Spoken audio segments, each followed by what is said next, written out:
Bonjour chers téléspectateurs de Make Talent TV. Nous voici de retour sur vos écrans et de vous retrouver encore dans cette émission Mes choix, mes préférences. Un espace de découverte, un portrait de l'invité afin de bien les connaître. Et aujourd'hui, nous allons recevoir notre ami, notre cher ami, notre frère. Bienvenue cher ami. Bonjour. Bonjour. Comment vous allez? Je vais tellement bien. Ok, mon nom c'est Priska Kamate. Pouvez-vous nous parler un peu, une brève présentation si je peux le dire? C'est pas grave. Je m'appelle Mandela Maliro, je suis un jeune de la ville, je suis artiste, j'aime trop la musique, c'est un peu ça. Waouh, vous aimez trop la musique. Ok, je peux voir parce que les musiciens, ils ont un peu une forme là, mais bon, je peux poser une question? Vas-y. Une ou plusieurs? Tel que vous voulez. Ok. Bon, je suis ravie d'abord d'attendre que vous êtes un musicien, un artiste. Waouh, ça me fait vraiment du bien. Alors, pouvez-vous nous dire un peu de votre parcours de l'enfance? Je suis né quelque part dans un village situé dans le territoire de Lubero. Et j'ai passé mon enfance dans une famille de 4 enfants. Je suis le premier fils de ma maman. J'ai une petite soeur, mais aussi j'ai 2 petits frères. Ma maman, elle s'appelle Justine. Et j'ai commencé mon école primaire dans le village là même. J'ai passé ma première année jusqu'à 6e année, c'était à l'Ependihira. Et après ça, j'ai embrassé le carrière de l'école secondaire. J'ai passé ma première année, 2e année là-bas et en fait je suis parvenu à intégrer l'Institut Himbi, c'est là où j'ai eu mon diplôme d'État. Ok, vous dites que vous aviez commencé vos études primaires, c'était à l'école Ndihira.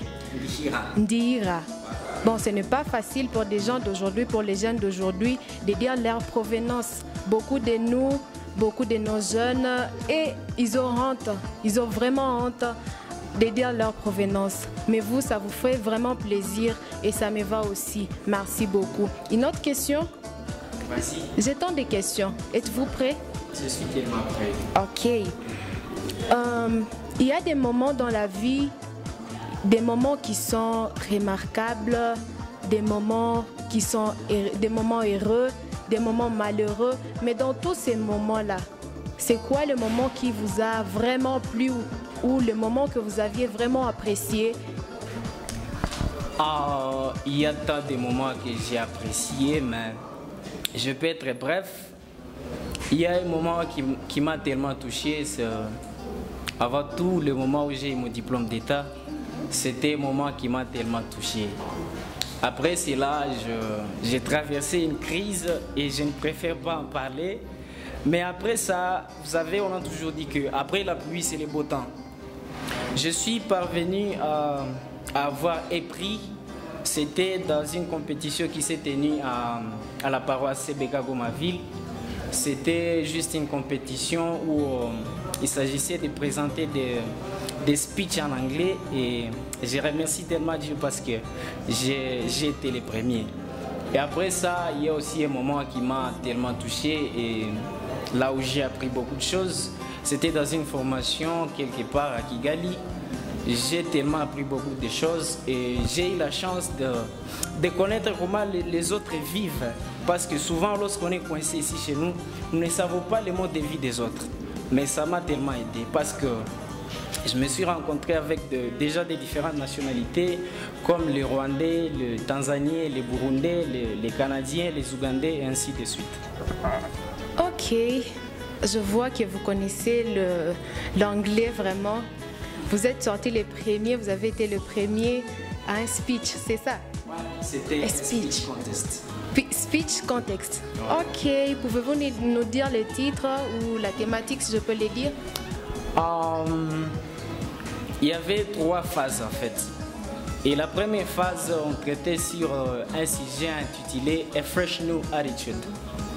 Et pour la deuxième fois, on nous avait dit à chacun de chercher un sujet qui lui plaît. Et moi, c'était The Power of the Word, donc le pouvoir des mots. Et puis à la phase finale, c'était la présentation que j'avais présentée, c'était Ways to Success, donc les chemins à la réussite. Ways to Success. Et ce que vous avez dit là en premier, c'était quoi encore? Fresh New Attitude. Fresh New Attitude. Ok. Fresh New Attitude. Wow. J'aime ça. Pouvez-vous nous donner un peu une brève, une petite synthèse, si je peux le dire? C'est pas grave. Pourquoi j'avais préféré parler de Fresh New Attitude? Fresh New Attitude, ça signifie une attitude qui est fraîche. J'ai compris que cette vie a beaucoup de choses. Et souvent, nous ne réussissons pas la plupart de nos tâches parce que notre attitude est négative. Mais il fallait que nous puissions apprendre comment avoir une attitude positive. Et vous ne pourrez jamais avoir une attitude positive si vous vivez dans un environnement là qui ne vous permet pas d'être dans une attitude qui est positive. Sinon, pour avoir une attitude positive, il faut se créer des amis.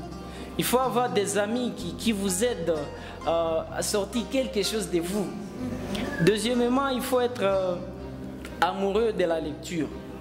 Vous savez, la lecture est tellement importante. Sinon, j'ai envie de tout et chacun de nous de chaque fois lire parce qu'il y a une connaissance qui est cachée là-bas. Il y a quelqu'un qui avait dit que c'est le jour où tu vas arrêter d'apprendre que tu commences à mourir. Et donc, si tu ne te donnes pas la lecture, tu seras toujours terre à terre. Ouais. Et après ça, pour avoir une attitude qui est tellement fraîche, il faudrait aussi apprendre à se dire des paroles qui sont positives. Vous savez, il y a des gens qui ne peuvent pas prendre même 2 minutes en train de se regarder dans le miroir. Mais bon, ça paraît stupide, mais c'est quelque chose de bien.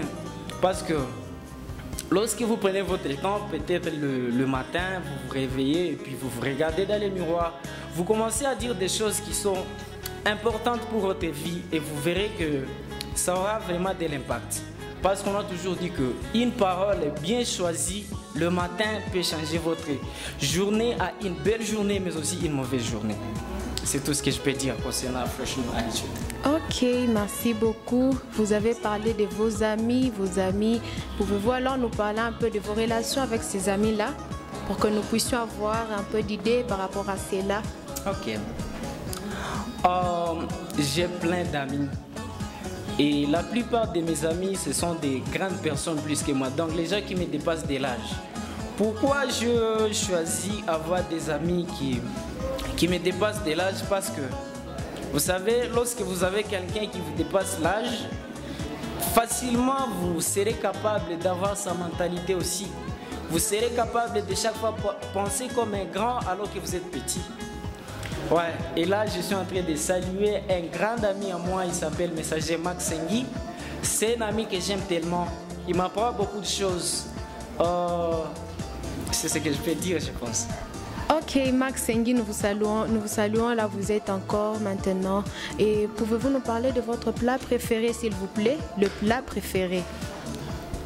Wow. Je pense que lorsqu'il s'agit des plats préférés, beaucoup ont toujours dit j'aime ça, je ne sais pas quoi. Moi, ce que j'aime tellement, c'est j'aime le foufou avec du sombé et puis des sambaza à côté. Ça, j'aime tellement. Les foufous, un peu du sombé et les sambaza. Ouais. Vraiment? Ouais. Vous êtes sûr? Sûr. Ah oui, le foufou. Moi, je n'aime pas les foufous. Ouais, vous savez, les anglophones ont toujours dit que there is no accounting for taste. C'est-à-dire qu'il est difficile de déterminer les préférences de quelqu'un. Donc, peut-être que ce que j'aime, toi, tu ne l'aimes pas. Et je dois rester moi. C'est ce que moi j'aime. Tu n'es pas obligé d'aimer ce que moi j'aime alors. C'est ça ma préférence. Ok, merci. Merci d'être clair. Vous savez, aujourd'hui, nos jeunes d'aujourd'hui aiment vraiment les plats préférés, frites, beaucoup de choses alors. Bon, vous pouvez nous parler encore de ce quel est le rêve le plus fou de votre vie? Le plus fou. Oui. Vous savez, je rêve être parmi les grands entrepreneurs du Kivu. Ouais. Et je ne préfère pas en parler parce que peut-être si je balance ce que je vais faire, quelqu'un aussi très malin plus que moi peut prendre aussi ce que je vais faire. Vous savez, lorsque vous partagez, il y aura une autre personne qui pourrait peut-être vous aider avec une autre idée et ça va vous aider à aller encore de l'avant ou bien ça vous apportera encore d'autres idées. Peut-être que cette personne-là vous cherchera aussi et vous amener à aller encore plus loin. Ok, c'est pas grave. Vous savez, il y a une chose qui me tape surtout sur les nerfs. Il y a une vidéo que j'avais vue, il y avait une maman qui se plaignait d'avoir acheté une semoule de mauvaise qualité. Et moi, je me suis dit, non, notre province a tellement de potentialités qui peuvent nous aider à accéder à de bonnes choses. Je me suis dit, si une fois je me mettais à prendre des champs quelque part ici au Kivu, je peux acheter des hectares des champs et puis je fais la culture de maïs et puis après je vais passer à l'étape de transformation. Nous pouvons produire une semoule de bonne qualité ici au Kivu chez nous. Ok. Ouais. Mais je pense que pour cela, il y a déjà des concurrents pour cela. Alors, vous pensez être les plus concurrents ou bien? Vous savez, dans la vie, il y a toujours des concurrents. Et si on marche en fonction des concurrents, on ne fera rien dans la vie. Donc, il faut être soi-même. Faites vos choses de votre façon. Il ne faut pas vous fier de ce qui sont autour de vous parce que les concurrents sont partout. Ouais. C'est là, comme vous aimez l'anglais, vous direz « be yourself ». Oui, justement, c'est ça. Be yourself. Ok, merci beaucoup. Alors, une dernière question, je peux le faire encore? Pas de problème. Ok, comment voyez-vous la RDC en 2025? L'image de la RDC en 2025? Ok. Je pense bien que la RDC en 2025 sera un beau pays. Et surtout avec la jeunesse que nous avons aujourd'hui qui est tellement motivée et une jeunesse là qui est scientifique, je sais bien qu'en 2025, on aura un beau pays. Ouais. Ok, on aura un bon pays. RDC sera un bon pays.